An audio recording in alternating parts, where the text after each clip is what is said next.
Welcome to Looking at Legal Stuff.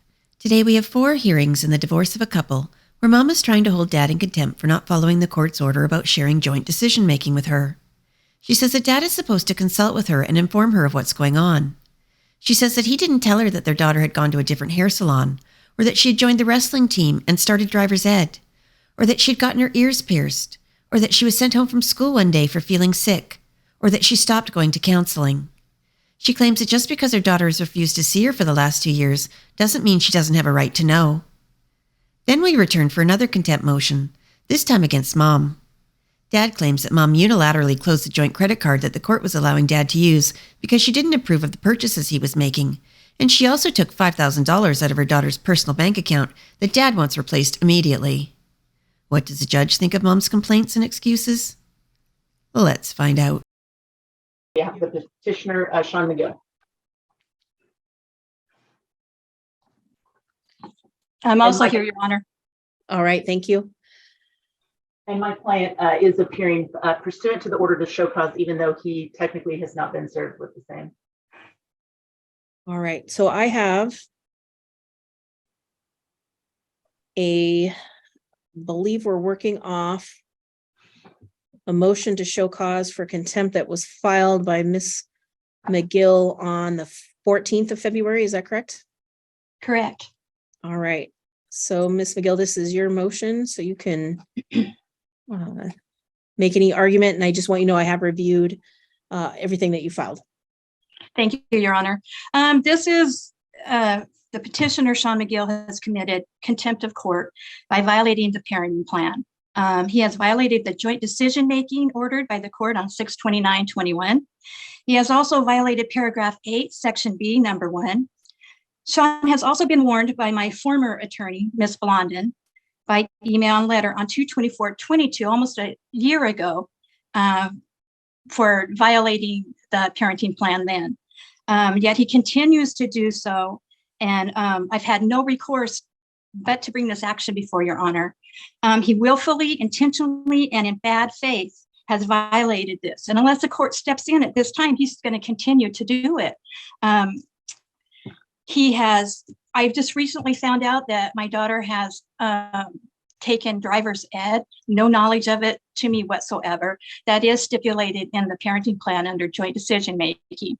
I only found out because I needed insurance papers, and I saw that her name was included on the insurance forms. That was something that I should not have missed. I should at least been informed, and he just refuses to do that. And I don't believe that he is going to continue to give me the information that is required that the court has said I am entitled to. And that's evident by him sending in a proposed order that he wants to change the parenting plan again. The joint decision making, he wants to be sole person who makes all those decisions, and that's just not fair. I just recently found out, and just because he told me that I need to go on the school site and look for my daughter's school sports, that she recently was in wrestling, and I had no idea of that either. And he's just not. I would object to any information that's outside the scope of the declarations. All right, that's noted. I'll let you continue. I'll only consider what has been before the court by declaration, but go ahead. Okay. Unfortunately, me being pro se, I can't ask for fees to cover my time and my expenses. I asked the court for a civil penalty of at least $500 for Sean, the same amount he requested for attorney fees. I believe that that's only fair. I also would like for him to take a parenting class. He obviously doesn't know how to co-parent. I also request that he provide the family app, our family wizard, and that he pays my portion of that. Maybe we can have some sort of communication that way. I don't know if that will work either. But those are the things that I'm trying to request.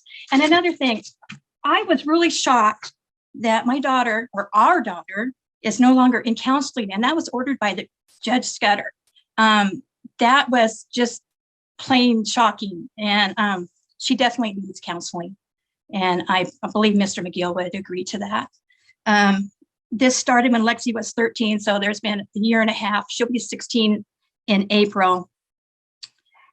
And I just don't want her to come back to me one day and say, Mom, how come you didn't stand up for me? How come you didn't try to protect me? Why didn't you fight for me? And that's what I'm trying to do now. I'm just trying to have information on our daughter. I don't even have pictures of school sporting events because I was never notified that that's what she was doing. And that's a shame. It really is. I think that the petitioner has definitely talked about the divorce to our daughter, just by the things that he is saying. I'd just object as to speculation. I put that in my declaration. All right, it's noted. This is the plain facts. There's no getting around it. Sean McGill has violated the court-ordered parenting plan and should be sanctioned. And I given the relief that I requested in my motion for contempt of hearing. There's just no way around it. He has committed contempt. Thank you, Your Honor. Thank you. As far as housekeeping, Ms. McGill did attach to her initial declaration at page 7 a copy of the insurance binder. We are asking that that be removed from the public file because there are identifiers, private identifiers that are affiliated with that document. It needs to be filed under seal. So we would ask that that be removed from the public filing and placed in the sealed filing. Second, as I noted at the top of this argument, my client has not been personally served, obviously, which is a requirement under the statute. My client, at least in his declaration, has asked that you consider striking this. Obviously, we are hearing this at this juncture. And ultimately, we're asking that the court find that Sean McGill has not willfully violated a court order. We're asking you to deny Ms. McGill's contempt request and award my client $500 in attorney's fees for having to respond to this. Clearly, when the court reviews through the parenting plan in light of the allegations by Ms. McGill, there are some conflicting provisions within this parenting plan as it relates to paragraph 14A about my client having the ability to make decisions on activities during his time, compared with the joint decision making and as well as in 14B. There's also conflicting provisions there. First off, my client is not obligated to provide documentation that is available to Ms. McGill through her own efforts. And clearly she's not made those efforts. Even in her argument, she acknowledges that she just now is finding out information, I'm assuming through Skyward, which has been available and accessible to her since her daughter's been in school in Kelso. So addressing each of the issues, and I would note that the majority of these issues, quite frankly, should, if anything, be time barred. They are so old that clearly if there was an allegation that should have been raised in a timely manner, and she has not done so. Her claim number 2 is a claim from nearly a year ago. My client tells you that Lexi signs herself up for various programs within the school district. If there is a fee, she lets him know and he provides that payment. And again, that's information that's available through the school sites. My client is not obligated to provide her with pictures. My client is not obligated to take pictures on the first day of school and provide those to Ms. McGill. Those are completely frivolous requests and not contemptible action on my client's part. Number 3, she says my client, on number 3, my position is that my client should not be found in contempt, again, for failing to provide a picture of Lexi on the first day of school. There's nothing, as I indicated, that requires him to do that. And as you can see, not only through my client's declaration, but through the guardian ad litem report, Lexi wants absolutely nothing to do with her mother. She does not want Objection, Your Honor. What's your objection? Well, first of all, this is a report about contempt, not about what the guardian ad litem had to say. This is he violated these orders that were ordered by the court, not what the guardian ad litem to say. The guardian ad litem is not the judge. Okay, that's noted. Go ahead, Ms. McLean. As you can see from the guardian ad litem report, Lexi wants nothing to do with her mother, had been in counseling specifically because of actions involving her mother, actually missed her 8th grade graduation awards program because her mother came to that program and caused a ruckus. So this is a mother-daughter relationship that is broken. And what Ms. McGill is attempting to do is to punish my client for her own lack of parenting relationship with her daughter. So our position is that the court should not enter a finding of contempt for my client not taking a picture of Lexi and providing that to Ms. McGill pursuant to her demands. Number 4, Ms. McGill is asking that my client should be held in contempt because Lexi was out of school, and the documentation with the school clearly shows that she was sent home ill. She didn't go to a doctor's appointment because a doctor's appointment wasn't necessary. She was simply sent home ill. She stayed home. That's not a contemptible issue. Didn't require any decision making on my client's part. Number 5, 8 months ago, she asked Mr. McGill about counseling. The child had been in counseling since shortly after this action commenced. When the child turned out of counseling was a decision between the child and the counselor, not a decision between my client and the counselor. And there's been no documentation that has suggested that that was my client's decision. As the court is well aware, the expectation is that people will basically term out of counseling when they've addressed their issues. And clearly the fact that she's not had contact with her mother has removed a lot of those circumstances which required that counseling. Lexi concluded her counseling over a year ago, and clearly that's documentation and information that Ms. McGill could have obtained from the counselor had she put her foot forward in doing what she needed to do. It's not my client's obligation when those are available to her. He should not be found in contempt for that. In October of 2021, so a year and a half ago, she's now suggesting that my client should be held in contempt because Lexi missed school, again, because of illness, which is clearly identified in the school records that were accessible to her. Again, no doctor's appointment was necessary, and she's had this information now for 17 months. I'm not sure why we're here having to defend against this type of a claim. Clearly, we're asking that the court not find my client in contempt. On number 7, this is the issue on the insurance. Lexi did complete driver's education. My client has not asked Ms. McGill to provide financial support. Lexi was adamant that she does not want her mom involved in any of the decisions, and this is where some of the difficulty comes in. Lexi is a very smart child. She gets excellent grades. Ms. Fellows, who completed her report and filed that back on October 12th of 21, specifically recommended sole decision-making due to the fractured mother-daughter relationship. And Ms. Fellows concludes that given no contact currently by Ms. McGill, she's had no contact with her daughter in nearly 2 years, that it would be impossible for Ms. McGill to weigh in with an informed decision on any decision-making issues relative to Lexi.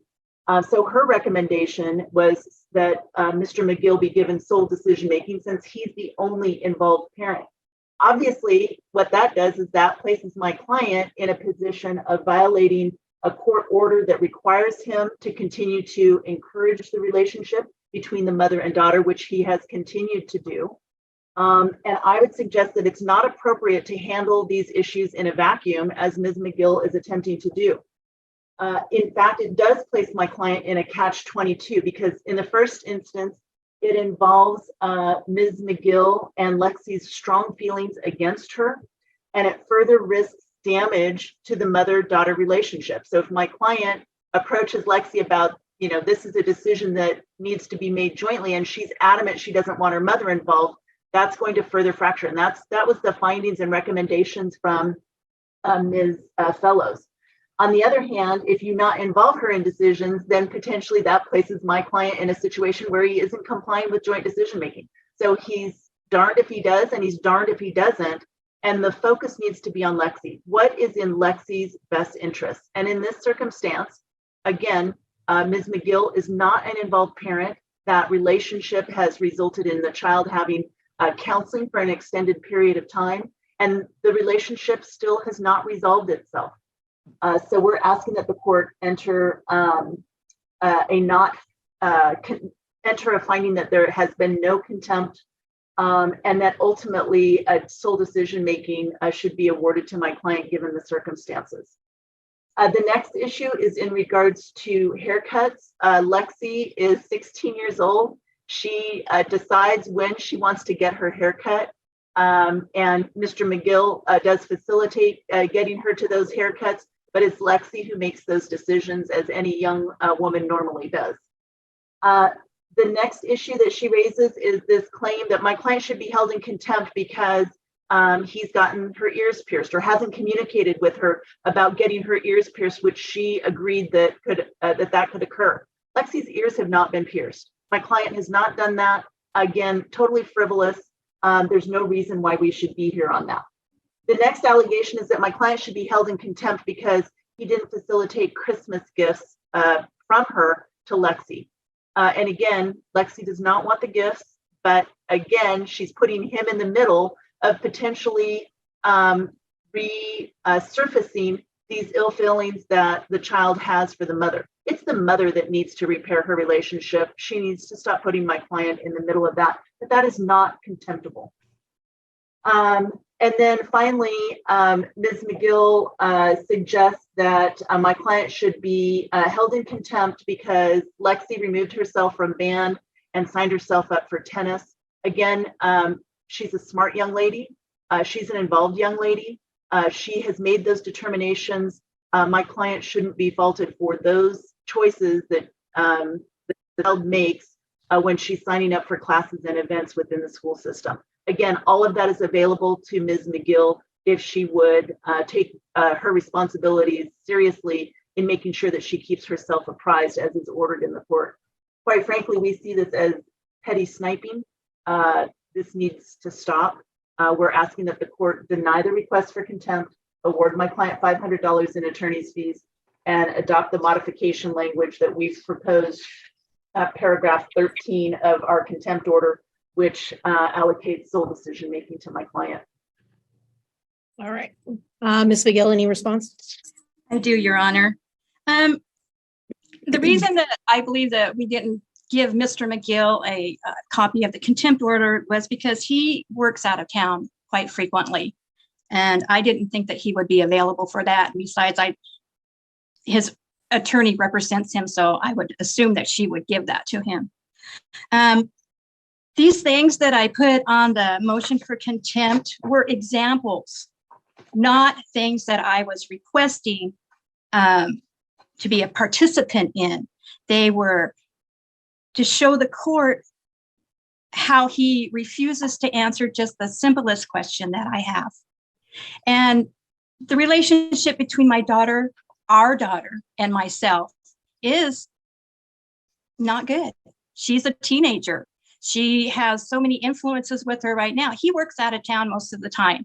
She is left at home with my mother-in-law, who doesn't like me. I guess I would just interpose another objection. We're getting far afield as to the issues that are before the court, and certainly exceeds the scope of my argument. I would agree. So let's talk about the motion for contempt. All right. And Miss McLean went over about Lexi's illnesses. Here's the thing that I was trying to bring up with those examples. I am not notified when she's ill. I should be. I'm her mother. Whether he likes it or not, I'm her mother, and I deserve to know when she's ill. I don't find these things out unless I go on to Skyward every single day and check the attendance records. It wouldn't kill him just to say yes or no if she was ill, just to let me know for that day. It's not hard to do. Counseling was ordered by the court. I'm not a lawyer, but I would assume that if the court orders counseling, that the court is the one that would determine when it stops. For her to make that decision and Mr. McGill not be a part of that, that's not very good parenting. I understand probably why she wants to quit the counseling. I'm sorry, I have a lot of people out on the side, if you can hear that. Her haircuts. We have been going to the same hairstylist for years and years. She knows our daughter's hair. She has difficult hair, and the hairstylist knows it. And that's why I asked who cut our daughter's hair, because I was curious to find out why they didn't take her to the regular hairstylist that we normally go to. These are not frivolous questions. These are just questions that I'm asking Mr. McGill. It's not like I ask him a question every single day. I ask a question maybe once or twice a month, things that I'm not aware of. The last one with the illness, she was sick for 3 days. I had no idea. It's not the fact that she doesn't go to the doctor. I don't need to really know that portion of it because that's Lexi's private, but I think I deserve to know when she's sick.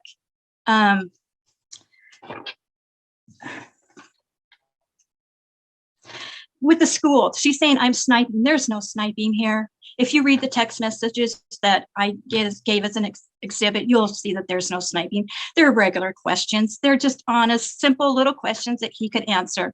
And that's why I'm asking for the family app. Hopefully there can be some sort of communication between us, because evidently there's none at all. The only thing that is available to me online on the school site is whether what sports are being played. I have no idea what sports Lexi is in. And the only reason I found out about the one sport was I got online on the school site, like Mr. McGill asked me to the last communication that we had. And that's when I saw that she had done wrestling. So he's not giving me her extracurricular activities so that I can at least be in the know for her. And it's just really sad that he doesn't want to do that. But the fact is, Your Honor, these are not frivolous, and he did commit contempt of court for them. And the rules are the rules. He should be held accountable, because if he doesn't, it's never going to stop. He'll just keep thumbing his nose up at this court order. So I asked the court to give me the relief that I asked in my motion for contempt hearing. Thank you. All right. Thank you, Ms. McGill. I reviewed this several times, and I think, frankly, the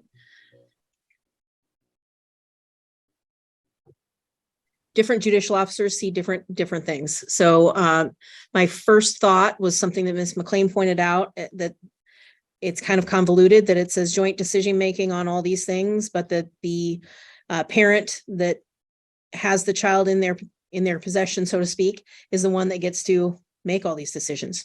That doesn't, those don't mesh. That doesn't work out. So if Mr. McGill were to follow 14A of the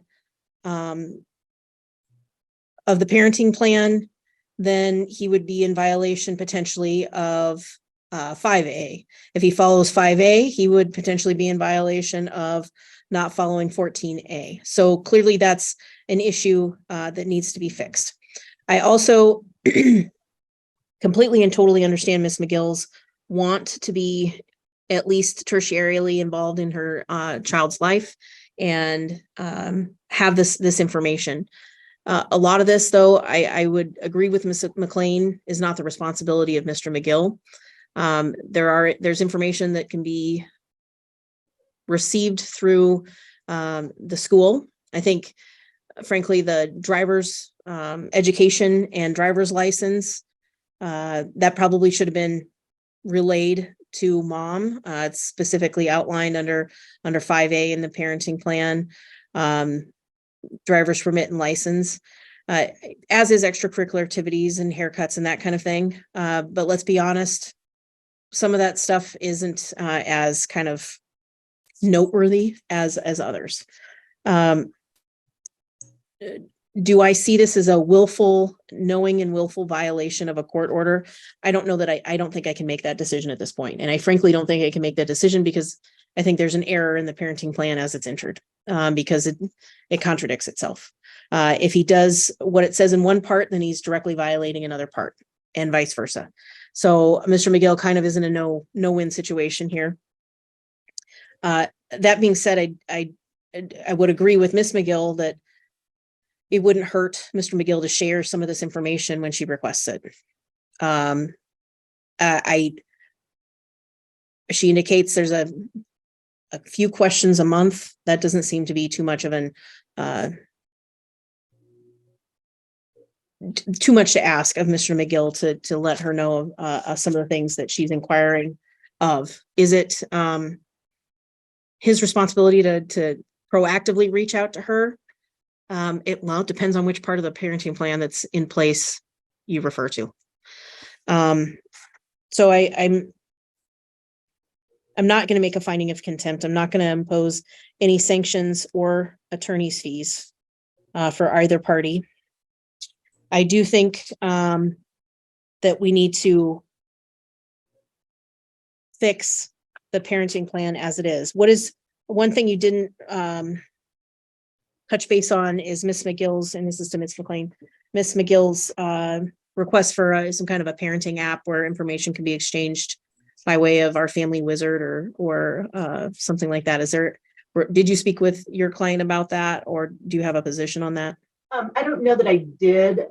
If the court is inclined to provide for a parenting app, I think that there are free apps out there. And certainly Ms. McGill is full-time employed and has the ability to pay for her own app. My client shouldn't be responsible for that, particularly since I still don't think she pays any child support. My client is raising this child without any financial support from her at this juncture. So if the court does order some type of a parenting app for future communications, she should be responsible to put her own bill.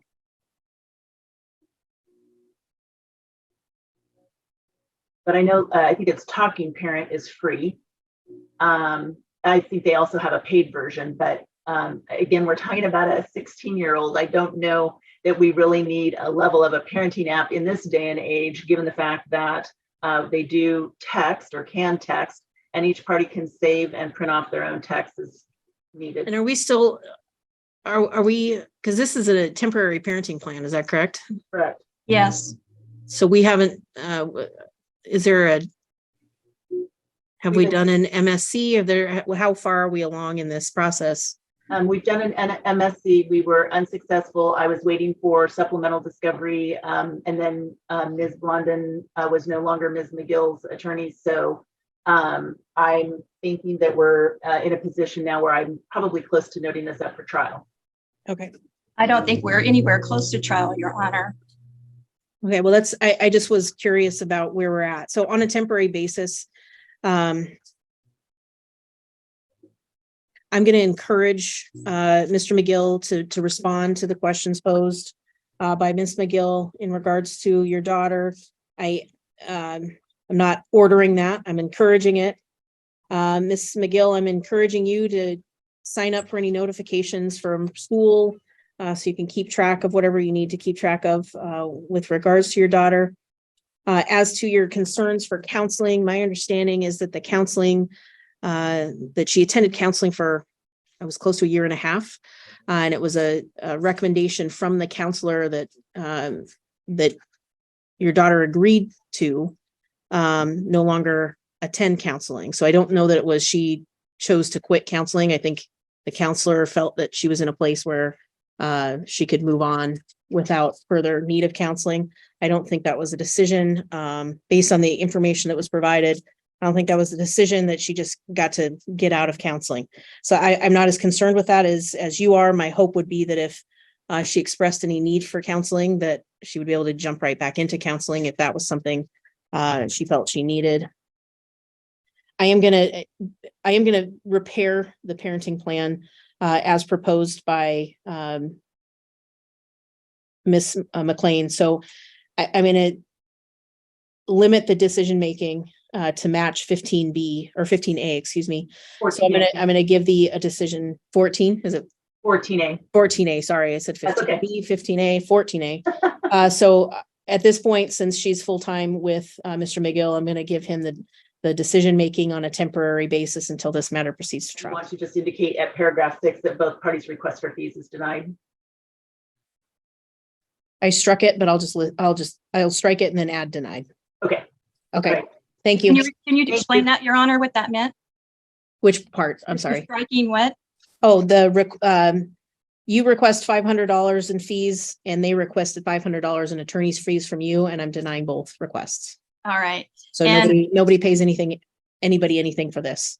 Okay, and with Lexi's counseling, I was just reading what the judge had sent in an emailing to us, that the child still maintain her counseling. So that was why I had said that, because it was ordered by the judge. I perfectly understand that.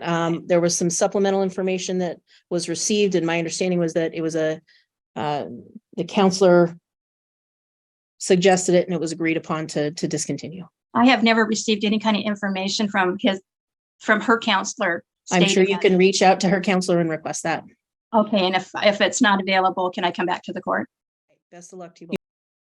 All right, McGill and McGill, 213-000-8908. I'm here on behalf of the petitioner, Sean McGill, pardon me. All right. And Luana McGill is present. You can hear us okay? Yes, I can. All right, thank you. All right, we are here on a contempt. My computer has been awfully slow today, so I apologize. So filed back on, I think, May 22nd. And in regards to the USAA account, hold on, I have notes on this. The USAA Visa debit account and the Navy Federal Credit Union savings account.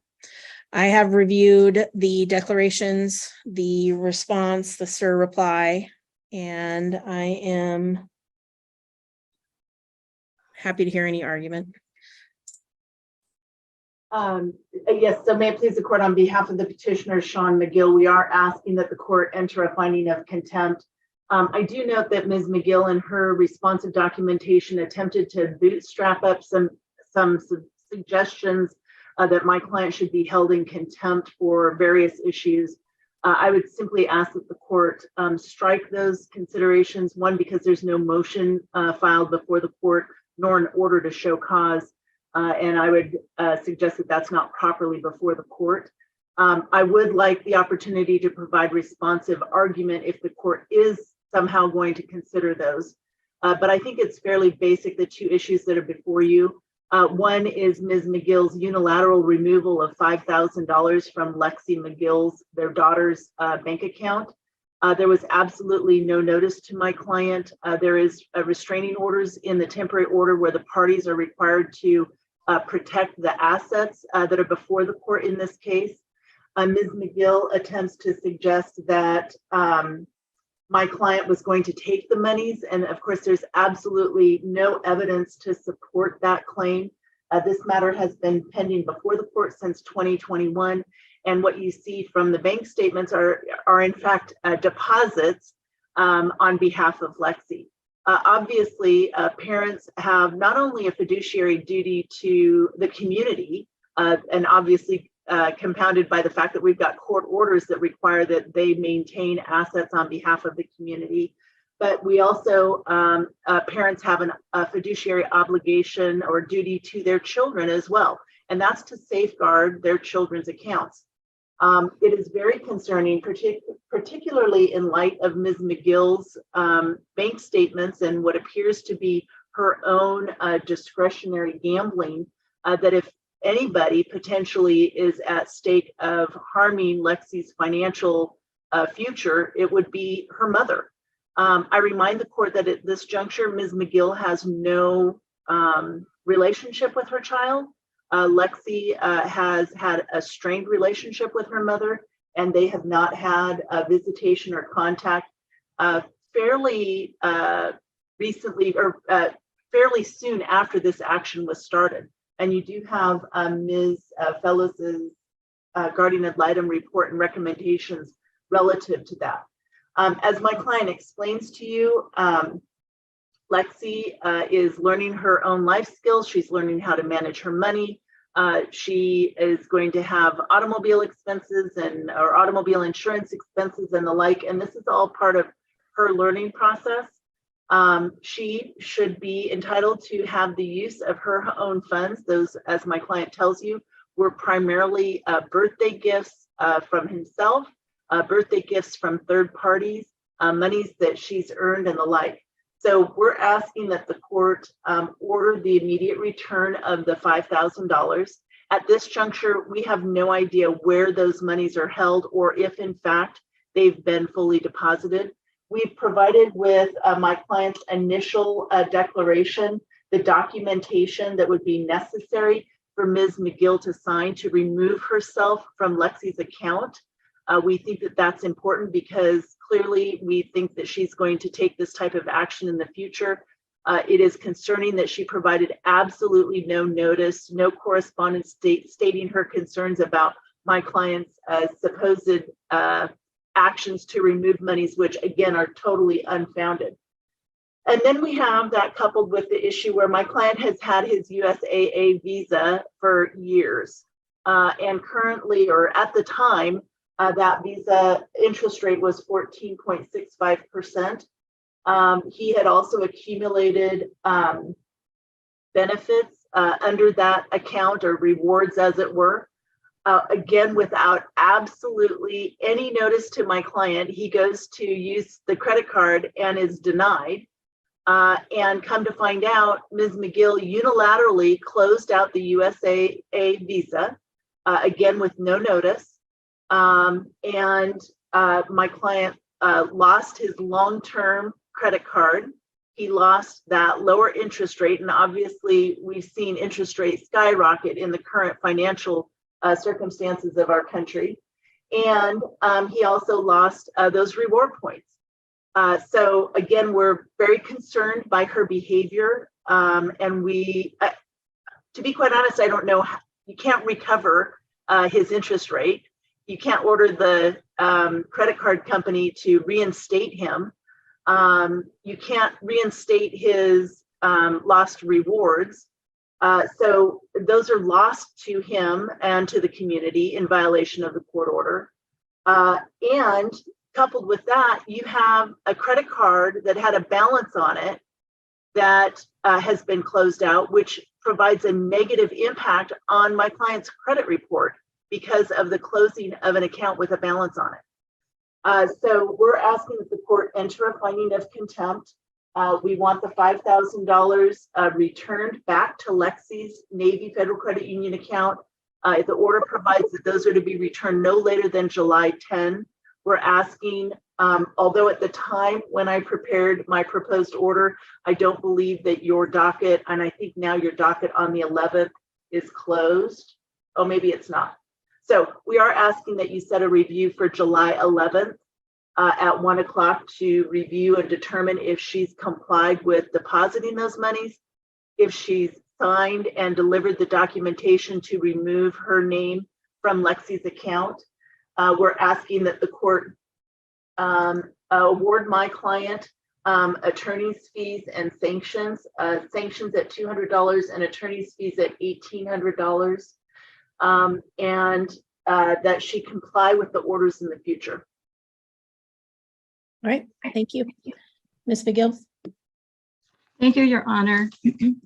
Expressed in my declaration, that savings account was a college account. It was not a personal account for Lexi.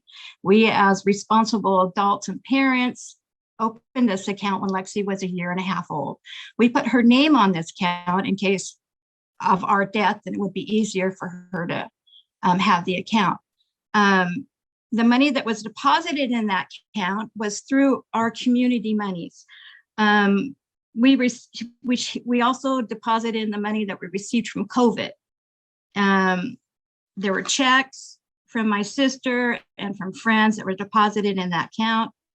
And I've opened a custodial account to have the $5,000 deposited in. I have not deposited in that account yet because I know that Mr. McGill would accuse me of hiding the money. It is in my savings account, as I stated in my proposed order. Mr. McGill will spend that money with his desperation, as evident by his actions regarding our joint credit card. Mr. McGill intentionally made frivolous purchases and also added $3,000 of his attorney fees to our credit card. I mean, that's common sense. You don't do that sort of thing. He just wanted a reaction from me, and he got it. I had no choice but to close out the account. If he would have been paying $200 as ordered by the court, it would have been paid off, and then we wouldn't be here today. Mr. McGill's maintenance.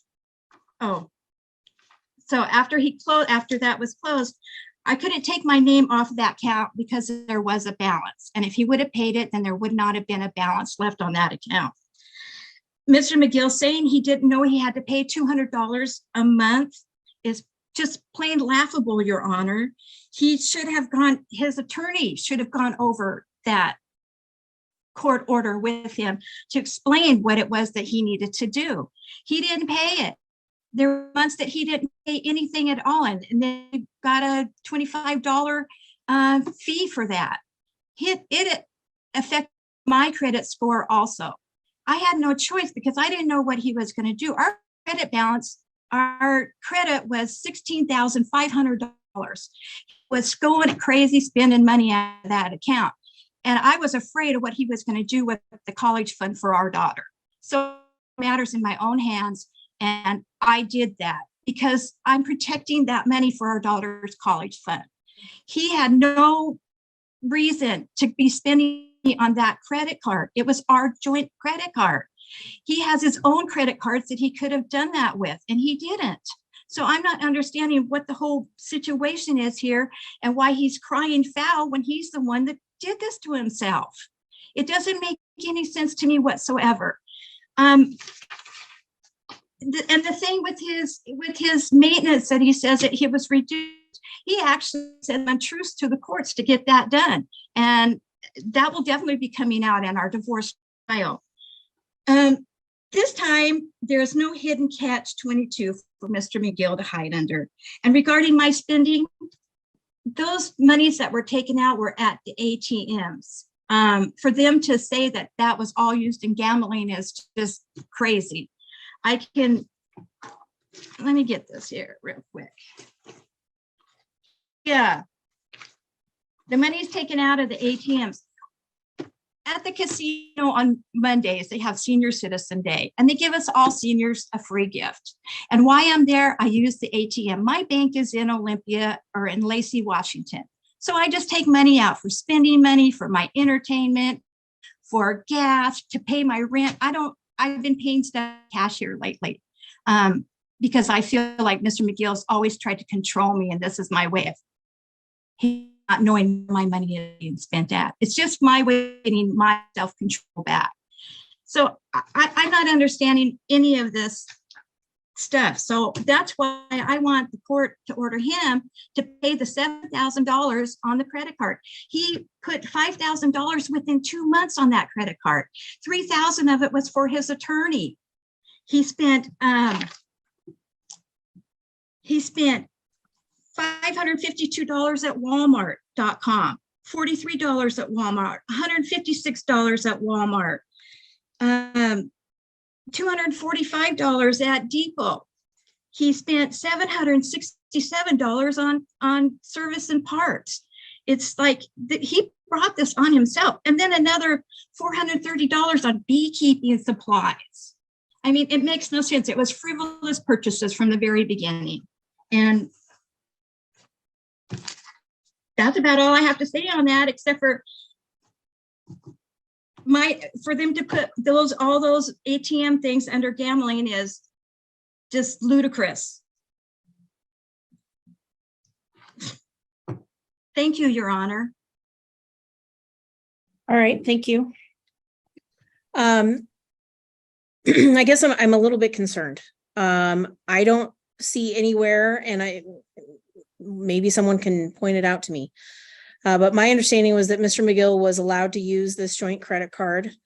In the financial documents that were filed, and I've looked through the documents filed by Miss McGill and the documents filed by Miss McLean. To be very frank, Miss McGill, attorney's fees on credit cards are something I see every week. That's not weird. If he was making payments on it and that was his account, even though your name's on it, I don't, and I'm going through what you filed. And if you could point out what page there's a late fee, I'd like to see it. I don't, Oh, on the, you mean on the credit card fee? On the Visa? correct. Okay, that is.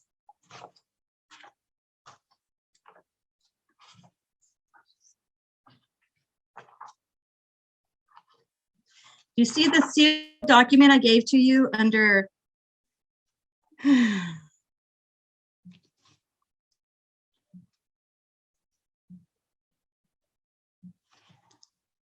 okay, late charge. October 14th, 2022, $25 for fee and charges because it was a late charge. Okay, Because so because 7 or 8 months after a late charge, you decide to unilaterally close someone's account. no, Your Honor, I closed out this account because he was spending money on it like crazy. It's our joint account. I'm denying, the request is going to be granted. You're in contempt, ma'am, and I don't know how you don't see that. You just completely close someone's account. It was For no all my reason account whatsoever. too. I understand that, but Okay. I see that he has used that account. He's paying on that account.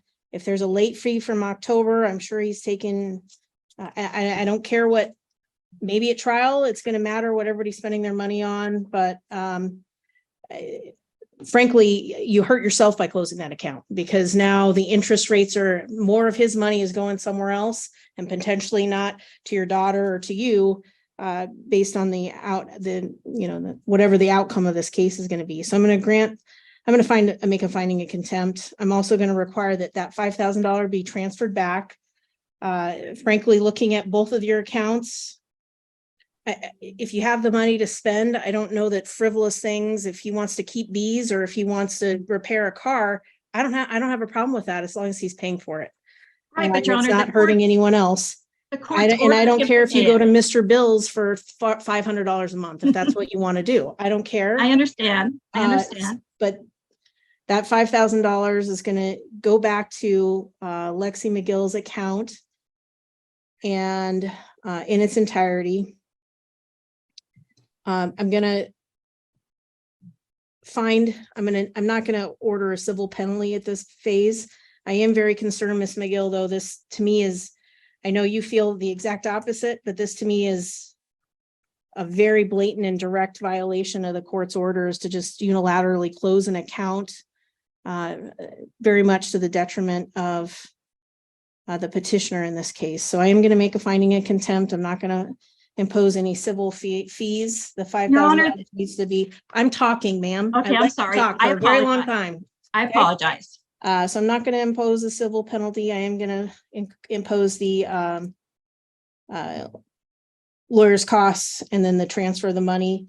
I am not here on the 11th. I think we do have space on the 11th to do a review to just ensure that that was taken care of. So we'll set it for the 11th. Your Honor, I'm out of 1 town on the p.m. airplane.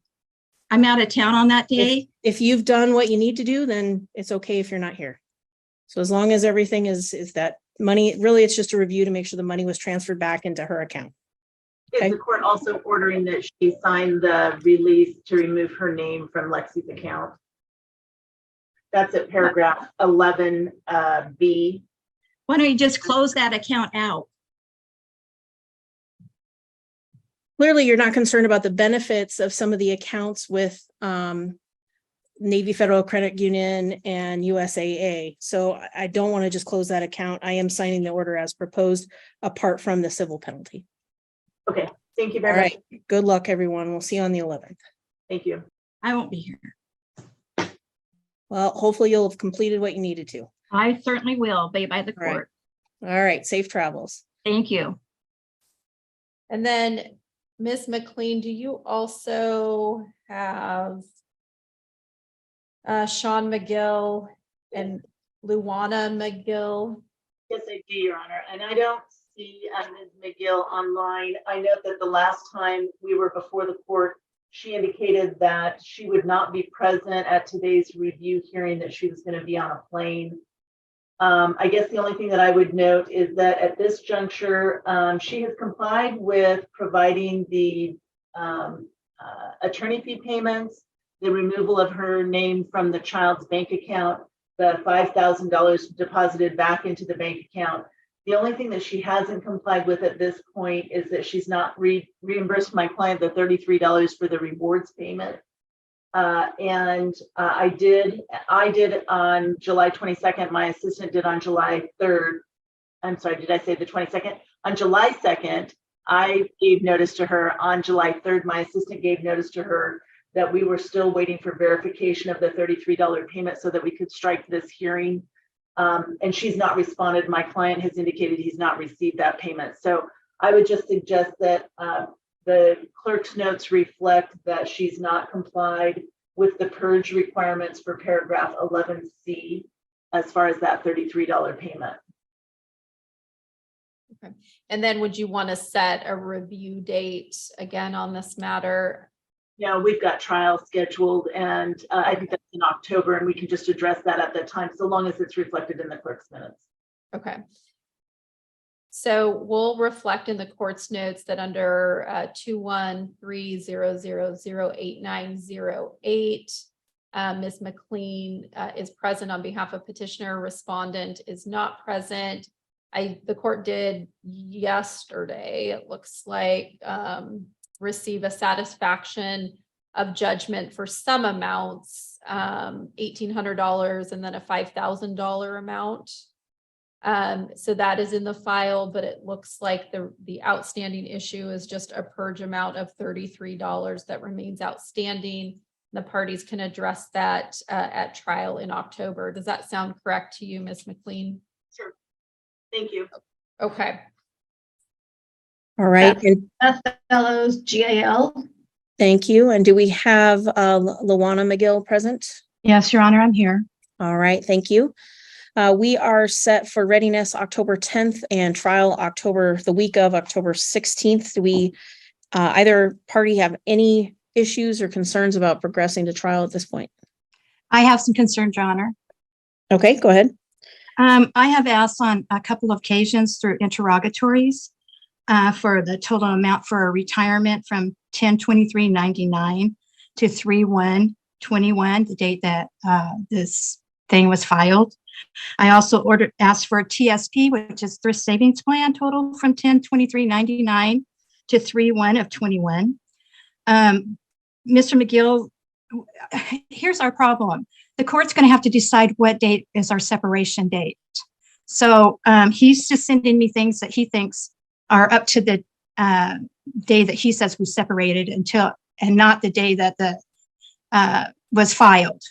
I also asked for a vehicle title and statements of payments made and total due for the Jeep Renegade.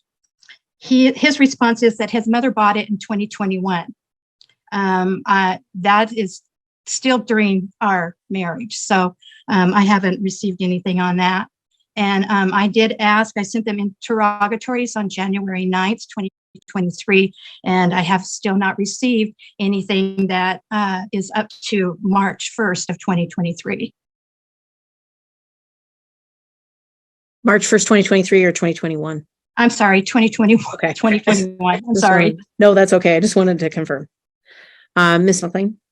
Well, this is the first I'm hearing of this. I've received no communications from Ms. McGill in regards to this. I'm just looking to see what I have online. We produced supplemental discovery answers. We produced the second discovery answers on February 3rd of 2023 and provided supplemental discovery on, it looks like April 7th of 2023. I'd have to go into these files. I guess, let me look and see, because I don't remember. Bear with me just 1 minute. So it's a little difficult for me on the fly to try and address these issues. She's had 9 months to talk to me about this. I've received no communications from her in regards to this. There's been no motions to compel filed. At least my electronic file shows that we produced answers on, let's see, it looks like we produced supplemental answers on April 12th, April 7th, February 3rd of this year. We've produced answers on February 21, 21st of 2/21/23 that included the VA information. I know that we produced the retirement documentation and TSB documentation because all of that's been included in my ER 904 that was served on Ms. McGill. We had submitted voluminous answers back on October 27th of 2021. And so it looks like we've provided 1, 2, 3, 4, 5, 6 sets of discovery and supplemental discovery responses. So I'm not sure why this is a claim that's being made except for the potential attempt to prolong this trial. This matter's been set for a number of months. And at this point, I guess from my perspective, we have submitted our witness list. I do anticipate calling 4 witnesses, the guardian ad litem and my client. And I just need to confirm if, one, I've never received disclosed witnesses from Ms. McGill. I'm assuming that she's only planning on calling herself. May I reply, Your Honor? Yes. I will be giving them my list, but according to the court rules, I don't have to do that until 2 weeks prior to the trial. Well, So she will receive those 2 weeks prior to the trial, according to the virtual courts, Zoom virtual trial policy, deadlines and compliance. Well, she has an obligation to comply with discovery, and my discovery request asked her to disclose witnesses, and no witnesses have ever been disclosed, lay or expert. Obviously, I would want to have the opportunity to have that discussion with my client about whether I need to depose any of these witnesses and the like. So at this point, there have been no witnesses disclosed to me. It says on here, it says exhibit and witness list. 2 weeks prior to trial, each party is to file with the court and send to the other party a Okay, document. I don't need you to quote my own, our own rules, but Okay, sorry. if it was requested in discovery, then then you need to respond to discovery requests. So without forcing Ms. McLean to look through everything, I'm tempted to set pretrial over 1 week because that's still 1 week prior to readiness, or we could pass to readiness and see where we are at that point. I'd rather have this conversation on this docket than a readiness hearing docket, though, if there's additional concerns. Well, I still haven't here's the last thing I received from them, and it was on February the 3rd, but it's only given me the value of the TSB for December 31st, 2020, not March 1st, 2021. The same is also with the retirement fund. So I'm sure there's more thousands of dollars that they're not giving to me so that I can properly prepare. I'm ready for trial. I'm ready to go. I'm ready to get this thing done and over with. But I do need that documentation. So, and just the same with the vehicle. He said he sold it to his mother in 2021, but yet he's not giving me any titles or anything like that. I don't have the statement of how much she's paid for the vehicle. And this is all done through our marriage. But this is the problem, is the court is going to have to decide what our separation date is. When did you request that information? January 9th, 2023.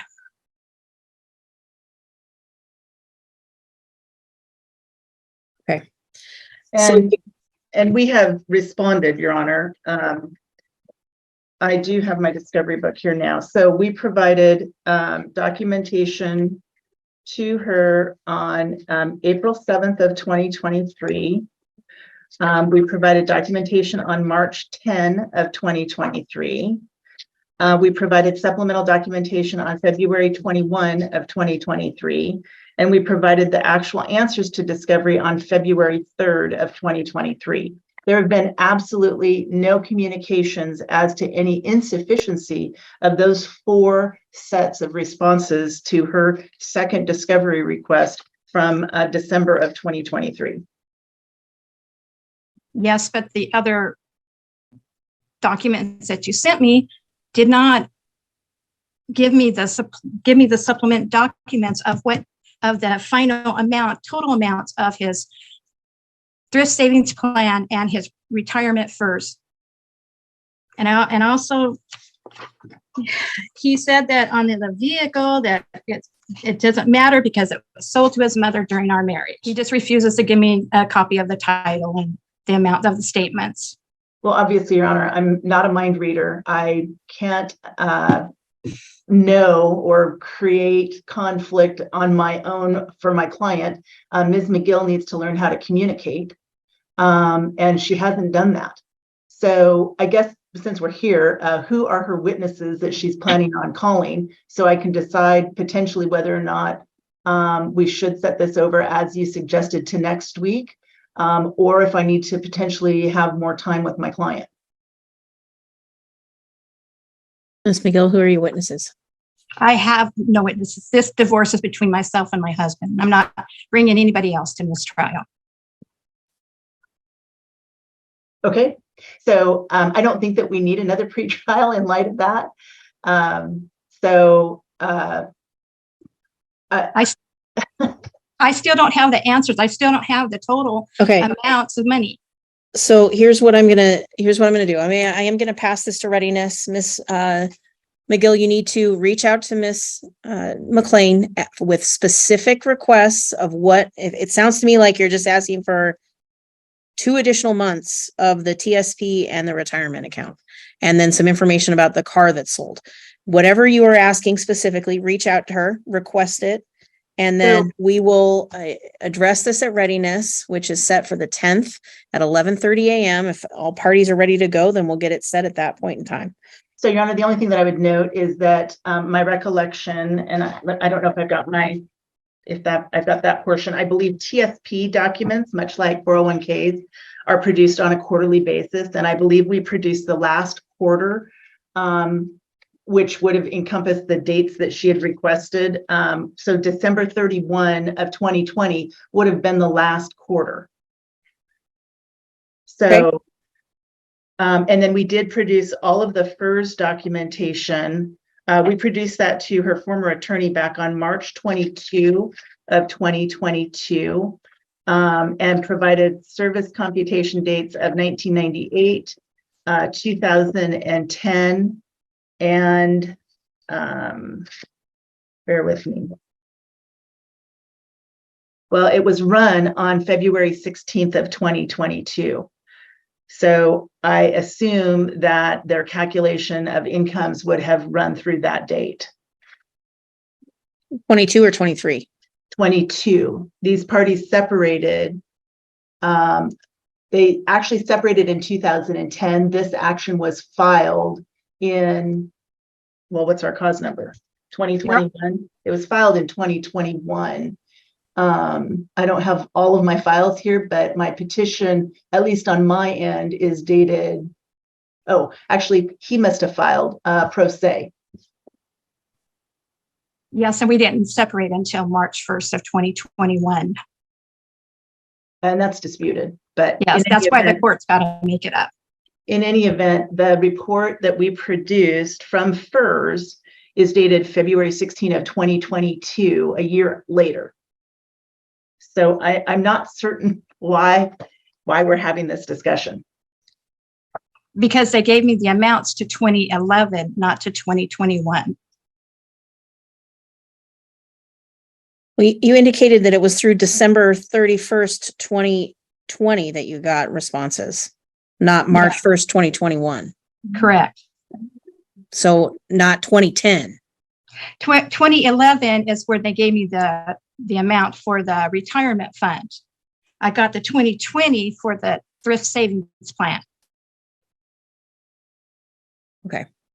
I request what you think that you need, and we'll be back at readiness on the 10th. And if you at that point feel like you haven't received what you needed, then you can make a request for something at that point.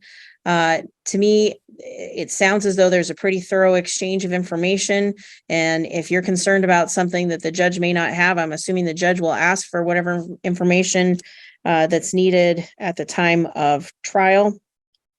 So I'm gonna pass this to readiness, make any requests specifically in writing to Ms. McLean as soon as possible. So if there is anything that is missing, that can be addressed as quickly as possible.